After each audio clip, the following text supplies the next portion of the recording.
What is going on, y'all? KM Best here. Welcome back to 8 Cubes with Lambie's series, where we talk about the 8 most important topics in Marvel Snap, starting with Sam Wilson, Captain America, who has two abilities that are very unique. The first is a game start ability that spawns a Cap's shield on the board at the beginning of the game. The second is an ongoing ability that allows you to move Cap's shield when Sam is on the board. Cap's shield is a 1/1 that has the ability of being indestructible, and when it moves to Cap, which I am interpreting to mean Sam Wilson Captain America or Steve Rogers Captain America, give +2 power to that Cap. So this is effectively a shield that Cap and Sam can throw back and forth, a la, I guess, in the MCU, I guess the best analogy would be like,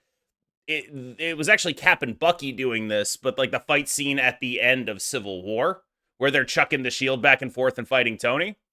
And I think that that is cool flavor. I think that is unique. Sam Wilson, of course, a 2/3. There's a ton of stuff to unpack with this card, but I do want to start with, where is the first place your mind goes with this, Lambie? Right. So before the first place where my mind goes with this, I talk about it. Like I want to say that there's been so few game start effects in this game, right? Like Arisham is one. If you want to count Agatha, fine. Then there's this one. Thanos, yeah. But like this one is the only one that like kind of just like puts a thing on the board. It's actually the first one that just puts a thing on the board. So I'm very excited to see what they can do with this. We've been talking a lot about like having new design space for cards, right? And I think this might be one of them. But yeah, going on to where I think this can fit. You got a thing that just can randomly move every turn. That screams very Craven, doesn't it? That screams so Craven. You know, like Craven becomes way bigger of a beast than it could already be right now. So I think because this is a 2/3, Craven is a 2/2, there could be some like low curve mid range Craven, Cap America, Sam Wilson kind of like mid range points shell that we could be considering. Which also brings me to the point of, because you mentioned that this shield might and most likely will buff the old Captain America as well. Is it finally time for us to see Captain America, the original one, in a mainstream deck? It's actually very possible, by the way, because you get the shield literally at the start of the game. So there's like literally no setup to play the other Captain America and get it bigger. The shield will always be there. So it's kind of interesting. There is setup. You need to play Sam to move the shield. That counts. Yeah, but the thing is, the shield will be on the board already, right? So like, it's just about curving out, right? The shield's there. You play this on 2. The other Captain America, you play it on curve after that, and then you just start moving stuff around. There's a good chance we actually get to play OG Captain America in a not like pool 1 deck.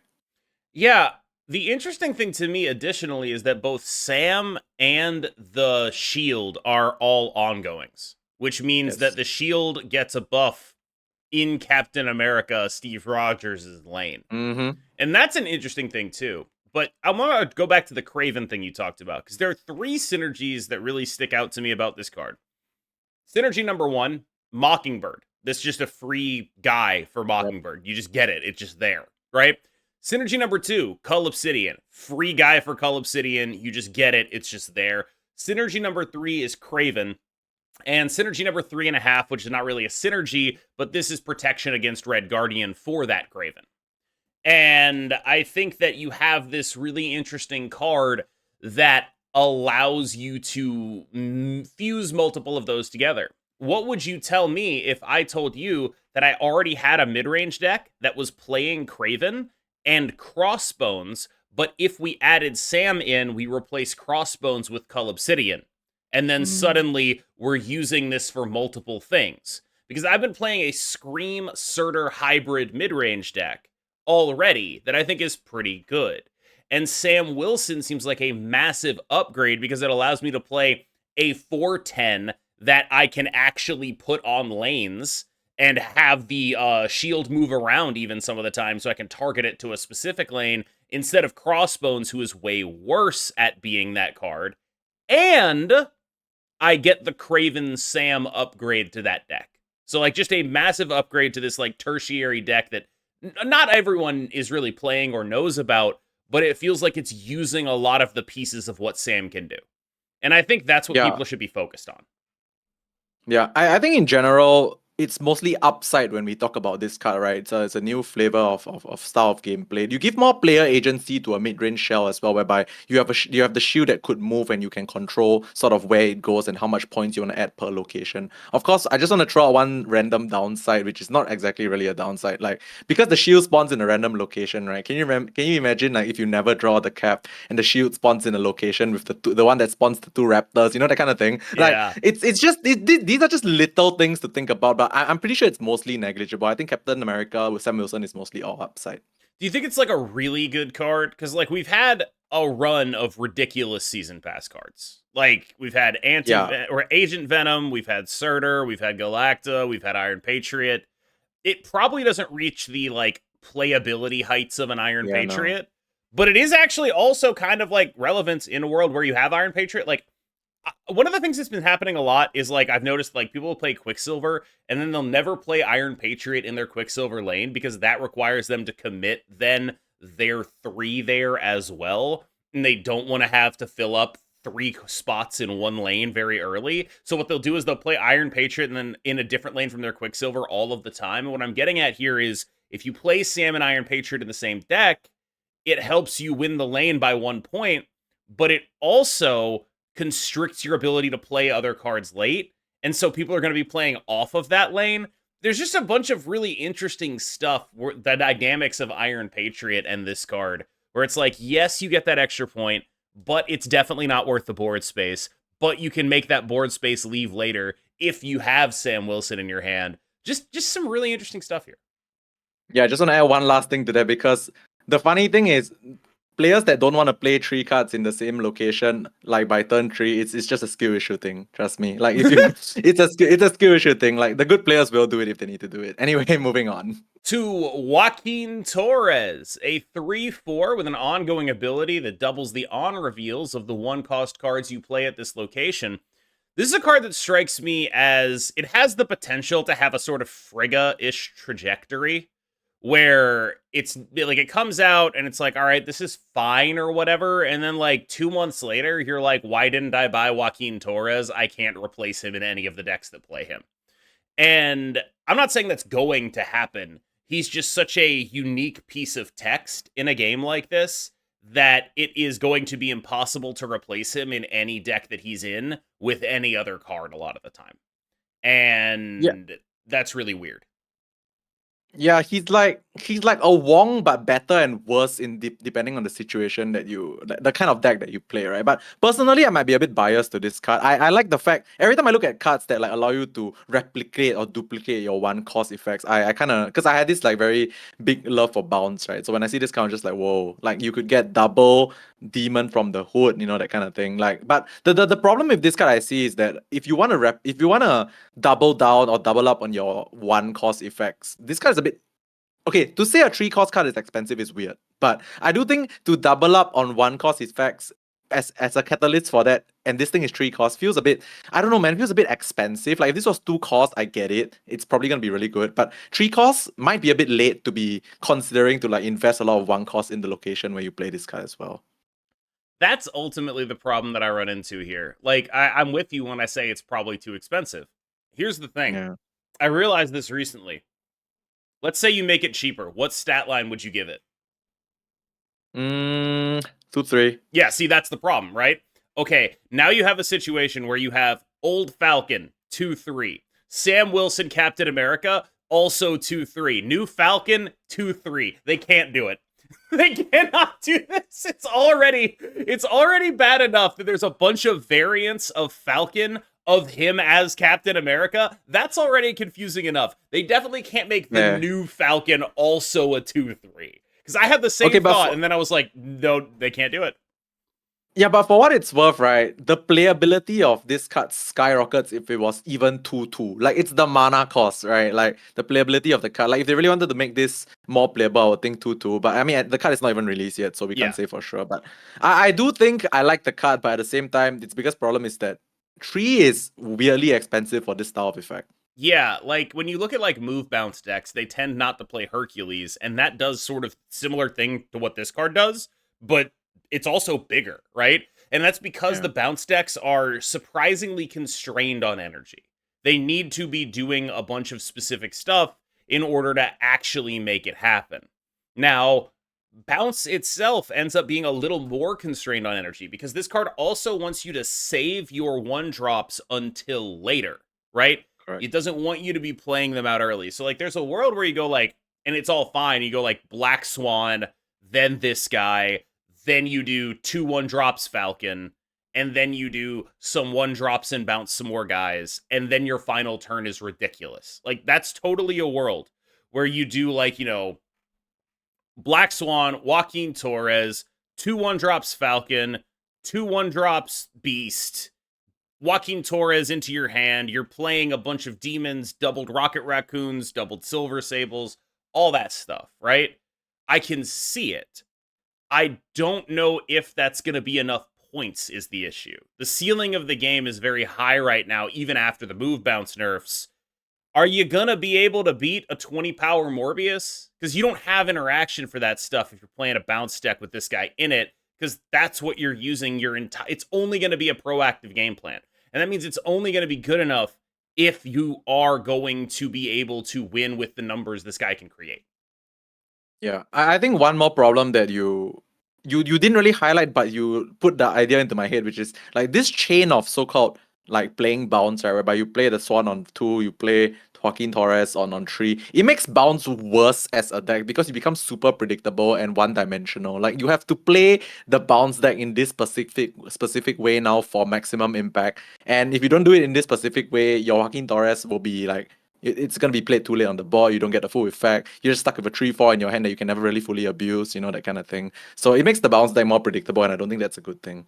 Part of what's good about the bounce deck is that it's modular. There's a bunch of different cards filling similar roles, and so you're not, like, you don't have a prescriptive one best draw. You have a bunch of different things that you can do to get through a game, and Joaquin does change that. Next up, Ares in review. Ares, surprisingly, had some of the highest stats on Untapped of any new card to come out, but a lot of that was because he wasn't a very widely purchased card, which I think is very interesting considering he released in the week that everyone got their, I guess, stimulus checks from Second Dinner for the downtime. And I think that that's first of all, that's really interesting to me that he still ended up pretty low in terms of purchases, but also what's really interesting to me is that he seemed like he's had a pretty high impact on the metagame. He's done a lot for the Surtur archetype. I feel like he did a lot for the Darkhawk archetype in terms of just getting me thinking about that again. I think he did a lot for that. He's the 3rd best 4-drop in an Arishem deck, which is like, it's not the highest bar in the world to be that, but he definitely is that. He's not nearly as good as Galacta or 2099 in that deck, but like he has a role. Have you ever played an Iron Patriot into 12 power? Because Arishem can do that now, and it's pretty good. Like, it's not the world's greatest card, but he is a fairly unique one, and I think that's an interesting spot for a card to land up, where it's like, this guy looked like he'd be super generic, but actually, I don't know if I can replace him in, like, any of the decks I play him in. Yeah, I was actually a bit wrong on this card. Like, I thought it would only see play in that Surtur deck because it just kind of just super fits, right? But at the end of the day, like you said, playing a Iron Patriot and then slamming a 4/12 in the lane of the Iron Patriot for Arishem, it's just amazing, right? It's just such a good curve and so powerful. So I personally think that I really underlooked this card quite a bit. And yeah, I guess for good reason. I guess like sometimes we get surprised as well and we can be wrong. But this card's really doing quite a bit. Like you said, 3rd best 4-drop slot, which is, I mean, there's a lot of good 4-drops to be. Yeah, it's a 3rd best like, in Arishem. It's probably like the 6th or 7th overall, if I had to guess, because then you got to start including things like Malekith and Anti-Venom, and there's a bunch of really, really great force in the game, basically. But like, it's a pretty good guy that is doing unique and weird things. That hybrid Scream deck I mentioned earlier wouldn't exist without him. This is a card that matters for that. I've been trying to have this conversation in like small pieces recently. So I decided I'm just going to give up on having the conversation in small pieces, and we're going to have the conversation in a large, bold, all caps font, which is a lot of people are very mad at the mill deck. And I don't want to say skill issue, but I do want to say that I think people misunderstand why that deck is good. There are 3 things at least that are better in that deck than milling your opponent. I want to be super clear about that. At least 3 things, okay? Thing number 1, it is the best at winning Iron Patriot lanes and contesting your opponent's Iron Patriot lanes. It is able to do this because it is a card that is a deck that plays the Hood, and that is able to get it a Demon. It is able to do this because it is a Gladiator deck. It is able to do this because it is a Baron Zemo deck. It is very often able to put 8 or 9 power into an Iron Patriot lane extremely easily. This makes it incredibly tough to contest against, which means that is additionally a thing that frees it up to try to target opposing Iron Patriot lanes because it knows that opponents will not even try to contest it because it is the best at winning Iron Patriot lanes. The second thing that it is very good at doing is being a good mid-range points package, thanks to the Iron Patriot, thanks to the Misery, thanks to a card we'll talk about in the third thing, which is Death, that is able to play the most amount of reasonable tech. It is very hard to be a Wiccan deck that plays Shang-Chi. It is very hard to be a Wiccan deck that plays Killmonger. It is almost impossible to be a Wiccan deck that plays Killmonger, Shang-Chi, and Red Guardian. Similarly, very difficult to make a mid-range deck around Anti-Venom that does that as well. This is not an easy package to get into a bunch of decks. This deck has built-in immunity against a bunch of different stuff. It naturally runs Shang-Chi, it naturally runs Killmonger, it naturally runs Fenris Wolf, and this puts it into a situation where it just has a bunch of matchups that are naturally better than they are for other decks, where you actually have to make a sacrifice to get those cards in there. This deck actually just has synergy with them. Finally, Death is more important than the mill stuff. The mill stuff is, if anything, mostly there to facilitate death. Yondu counting as destroyed cards, then getting blown up in order to make your death even cheaper, means that you are able to go over the top of other mid-range decks because you're doing similar Iron Patriot stuff, and you have a free death in addition. So that is what mill is actually good at, is being a deck that is the Iron Patriot deck that beats other Iron Patriot decks. The mill stuff, I won't say it's totally irrelevant or totally useless. There have been games where I go, Yondu, Cable, Misery, and my opponent isn't drawing cards on 5 and 6, and that's pretty cool, and I know what I do and do not have to play around, and that's even cooler. It's not useless, but the other stuff is way more important. Yeah, essentially, I mean, you pretty much wrapped it up in a very nice monologue there. But essentially, what you were saying was that, and I totally agree, whereby the milling is really not, what you mill is not important. Honestly, it's really not. Like, what you get out of playing these cards, which is the points, is more important, right? The cards that mill happen to be big cards. They enable a death, which is a big card that's like could be really cheap and has super high stats, right? So I feel like at the end of the day, sometimes, yes, when you mill a specific thing, like, all right, there's no so-and-so tech card in my opponent's deck left. We are fine, we're good. We can just not play around this. But for the most part, this is like a side product of like the fact that when you play these like package of cards together, you just output a lot of stats on the board.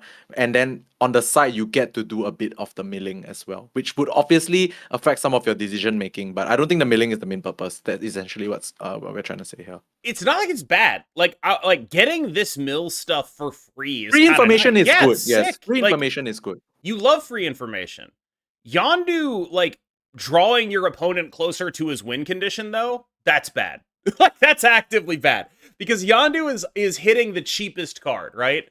And, that's cool. I like the synergy with Zemo. I get it. But also, a lot of the time, when you're getting to these points later in the game, playing a Yondu is just making your opponent's top decks better. And so, if he wasn't counting towards death, I do not know that I would be playing him. Agreed. I probably won't. Yeah.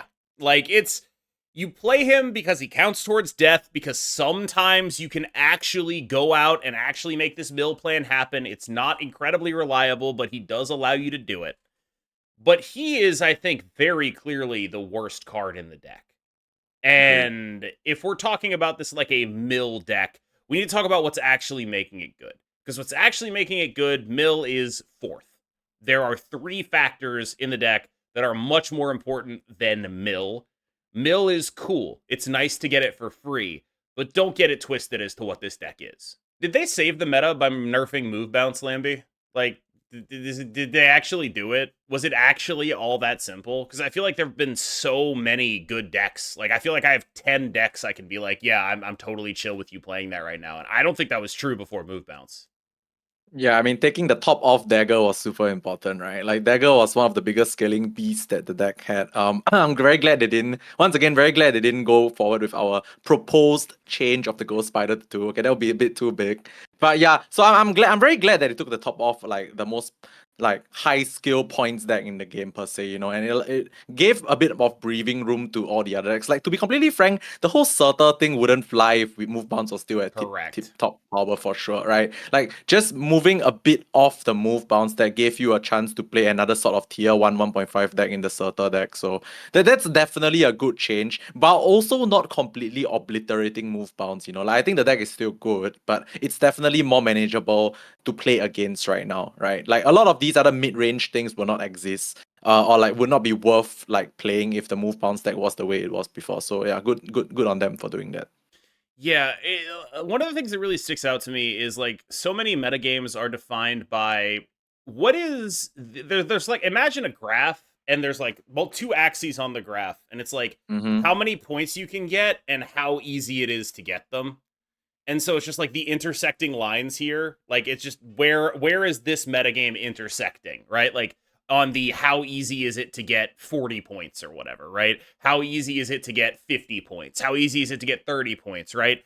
And usually like the best deck is going to be the one that does the most for the least amount of like effort, right? Or the least amount of energy. The most points, the least energy, the most consistently. That's how you win Marvel Snap games, right? And then from there, a metagame spirals out because there's going to be like specific contextual considerations like what is the deck that has the tech to beat that first deck? What is the deck that beats that second deck but doesn't beat that first deck? What are the play rates of these decks? Stuff like that starts mattering. But Move Bounce was basically that deck at the beginning of every metagame that everything spiraled out from for 4 months. And I, for one, am just glad that we don't have to deal with that crap anymore. And now we can argue about what the baseline of this metagame is. Is it mill? Is it bullseye discard? Is it normal bounce? What is it? What's the baseline? Is it Surtur? Is it Scar? Thank God.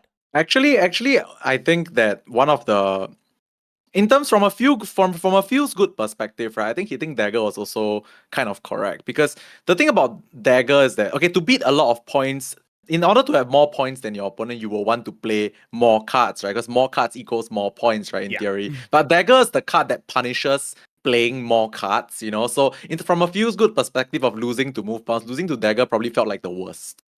Yo Woody once explained Dagger to me. And I think this is a really insightful comment, so I'm going to relate it as best I can. It's like Angela if Angela scaled with you not playing cards. Like, it's like Angela if she scaled with however long you kept her in your hand. Like, that's... I get it, yeah. And then when you think about it, you're like, why would we ever make a card like that? Why would you ever make a card that's like, actually... just literally past turn 3. It's going to be fine. She's scaling. She's scaling in your hand from you passing turn 3 because there's just going to be more stuff for her to hit later. How ridiculous is that? I think we are heading into a Mobius Shang metagame. There's one of the things I've been thinking about recently is just how hard it is to play Mobius, like, and just how bad a 3/3 is in everything. But when you look at all the Mobius targets in this game right now, the mill decks have death in it. Every Iron Patriot deck, there's like 40% of the metagame is Iron Patriot. They all hate that card. Did you know that when if there's a Mobius on the board when your Iron Patriot resolves, even if you get rid of that Mobius, your card does not get the discount? Okay. Yeah, so it's just like a permanent Iron Patriot solution forever. There's the Bullseye stuff, which scales incredibly off of having swarms and super sucks if the swarms cost 2. There's the Scar stuff, which again, you really just want to get that guy to cost 0. If he costs 6, your deck kind of sucks. There's just a lot of arguments for that guy right now. And it's really hard to run a 3/3. I don't even talk about Mr. Negative. But like, there's basically like, I would argue probably 60% or higher of the metagame has something that Mobius is really good against. And he's still hard to run because he's a freaking 3/3. Yeah, this one is very interesting because To me, I have never liked the 3/3s, right? Like I always make this argument whereby the only 3/3 that I really like or like don't mind playing is Cosmo, because Cosmo can actually just break your opponent's deck if you play it in the right location. Mobius now is not that yet, but it's getting close, because like the downside of playing Mobius is 3 mana 3/3 is weak as heck. But the thing is, if every power spike in your opponent's deck involves like discounted cards, making the weaker turn on turn 3 or 4, like playing the weaker turn that is Mobius, allows you to stop your opponent from going full max potential. I guess maybe you have to bite the bullet and just play the weaker 3/3, have a weaker turn just to prevent your opponent from getting the ultimate turn, you know. So I guess Mobius feels more like I don't really have a choice. I don't really think it's good stats, but if I don't play this card, my opponent's gonna have way more stats. So Mobius feels like that kind of card right now. And Shang-Chi obviously makes a lot of sense, like Ares, Surtur, like big cards in general. Like, I mean, it's kind of interesting because I just talked about Cosmo a bit earlier. Like, if Shang comes back, Cosmo stonks also go up for sure. Yeah, I think the difference between Mobius and Cosmo is that Cosmo has higher cube equity, right? You like take priority, and Cosmo can be Alioth against the Shang-Chi a lot of the time. And so like that's why people are more tolerant of Cosmo than they are of Mobius, because Mobius is just like, my Mr. Negative opponent snapped me. I snap them back, and then they're like, why would they snap me back? And then they realize you have Mobius, and then they retreat. And it's like, okay, like it's just like, it's one of those cards that's like, it's never getting you 8. Having Mobius is not getting you 8. It's getting you 2s, it's getting you 4s, rarely. It's getting you 1s when you snap an Elysium, and it's a 3/3, and it's super awkward, and it sucks, and all of that I'm super sympathetic to. But it probably hits like 60% of the metagame in really painful ways right now. And that's just like, if you can afford to get the guy into your deck, you probably should. I have a good win rate with Darkhawk right now. This is just the world's most cockroachy deck. It refuses to die. It will never die. Darkhawk will never go away. And I get that a lot of that is because I'm simpatico with how it wants people to play, which is to say, it's a very good deck at, if you're the kind of player who likes to play for 2 cubes and stay in a bunch of different games, this is the deck for you. And I am that kind of player. I like my little 2-cube games. I like just playing like the snap button doesn't exist. It's the perfect deck for a player who doesn't want the snap button to exist, because your opponent is getting disrupted just enough that they don't feel confident, but you don't see the results of that disruption, so you don't feel confident, and then you cope stay, and then you win either because of their disruption, they just don't have enough stuff to deal with you. It's the perfect deck for someone like me. But I do think it's crazy how much this deck keeps coming back. Like, no matter what they do to Darkhawk, it just ends up having a reasonable option here. And the hybridization that I think is really cool that's happening right now is hybridizing Cull Obsidian and Ares into the deck, because the more you disrupt your opponent, the more like 10 or 12 power can just win a lane. Like that, like the more rocks they draw, the more it's just like, oh, that's actually just like the biggest guy on the board. And I think that's just a really cool conception. Like all of that outside of the, like, you know, Ares is good when your opponent has rocks in deck because they are going to get a rock in the Ares thing, making you more like, yeah, all that. But it's more just about like a big guy and some good stats and some reasonable disruption. And that's always been a recipe. Yeah, okay, so I don't really want to talk about the Darkhawk deck itself, because I feel like Darkhawk has been here for like forever, like you say. It's really just an undying cockroach for what it's worth. But you made one point which was so interesting, because I'm very big on the whole like psychological aspect of Marvel Snap, right? Like what Darkhawk decks do, and the whole shuffling of the rocks is that you as a player, and it's a 2-cube deck, by the way, because you as a player, like you said, know that they are somehow being disrupted, but you don't exactly know when it's happened or if it actually does happen. So you fear losing if it doesn't get disrupt them enough, but you also fear leaving if they actually just drew 3 rocks, you know. So this is very interesting. So Darkhawk decks, like once you say that, I was like, oh yeah, this makes a lot of sense. Like people just like to play Darkhawk decks because they know that they are doing something, but they don't snap or whatever because they don't even know if the thing that they're doing is working. They actually did something. They don't know if it's working. Yes, but the whole concept of the deck allows you to play a big guy just for putting the rocks into the deck. So I think that's why Darkhawk is very beloved as well. Because if you feel like you're doing something to them, but you don't really know, but you have a big guy that benefits from doing something to them, like putting the rocks in the deck. So we just play the deck. But yeah, anyway, I guess since I said, even though I said I didn't really want to talk too much about the Darkhawk deck, I just was looking at Joaquin Torres as a card, and then like, I mean, we could always go like Joaquin Torres and play Cork, that's like extra rocks, play a 3/4 and then you play a 1/2 and another 3-drop or something like a Red Guardian or whatever. I don't know, but it could be a thing. I kind of wonder if there's room for Joaquin Torres in non-bounce decks. I don't think so, but it could happen. But like the Korg stuff is really funny to me because I think of like, what if I'm playing like Korg Iceman Joaquin Torres? And it's just like my turn 4 is Korgs and Icemen, and then my turn 5 is also Korgs and Icemen because presumably I bounced them. You got like 4 rocks in your deck and your hand has hit 4 Iceman procs, and you're just like, I can't play cards. Like, I don't know. That seems kind of compelling to me. It's probably terrible, but it's like the kind of funny thing that I would be interested in trying. Yeah, I mean, Korg and Iceman, Rocks, and Darkhawk all feel like they fit the same idea of like, I feel like I'm doing something to them, but I don't know if I'm doing it to a point of relevance or not, right? So it's kind of interesting. Such a good way to put it. You're doing something, but you don't know if it's approaching the point of relevance. That's exactly the right way to put it, yes. Speaking of changes that might not approach the point of relevance, I wanted to talk a little bit about the data mining for the mastery system and like some of the stuff I've been seeing and like what annoys me, because this is my channel and I can talk about stuff that annoys me. So I've been seeing a lot of data mines for the mastery system that suggest that like basically nobody on day 1 will have a completed mastery of a card. That it will be very difficult to acquire the amount of stuff necessary to have a completed mastery of a card. And that for some reason, this is a really bad thing. Like stingy SD won't give everyone. It's like, no. You have it totally backwards. The last thing you want is for a system to release and for all of the people who have a bunch of like stuff that would count for mastery already to not have anything further to do. It's the last thing you want.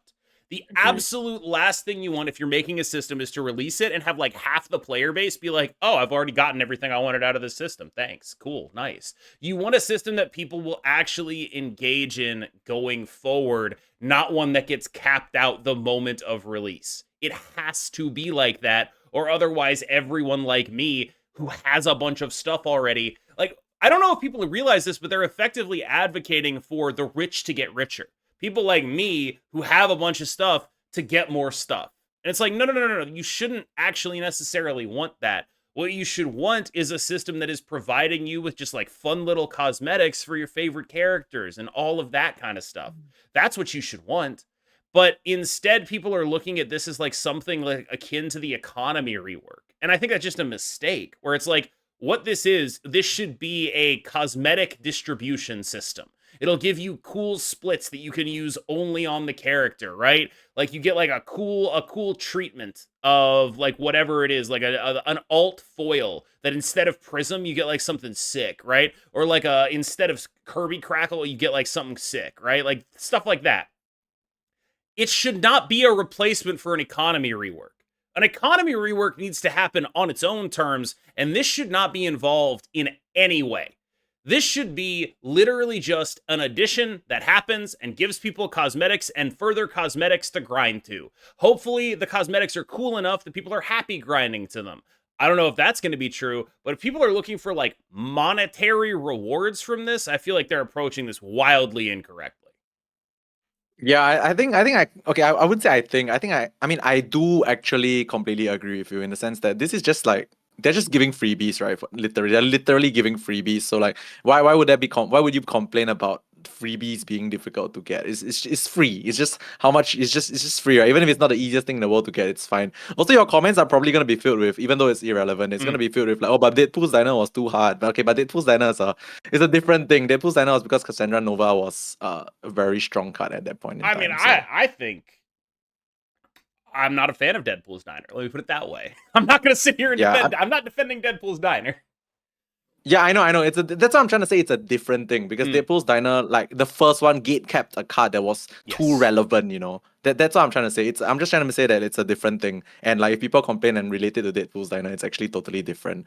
But for this one, I feel like they're just giving you free stuff, and the free stuff doesn't really affect the gameplay. So just chill, guys. Take your time. It's not free cards. It's free cosmetics, right? Like this bling is the bling, kind of yeah. thing where it's like, it actually should be hard to get to level 30 mastery or whatever of a character, because it should represent a real commitment to that character.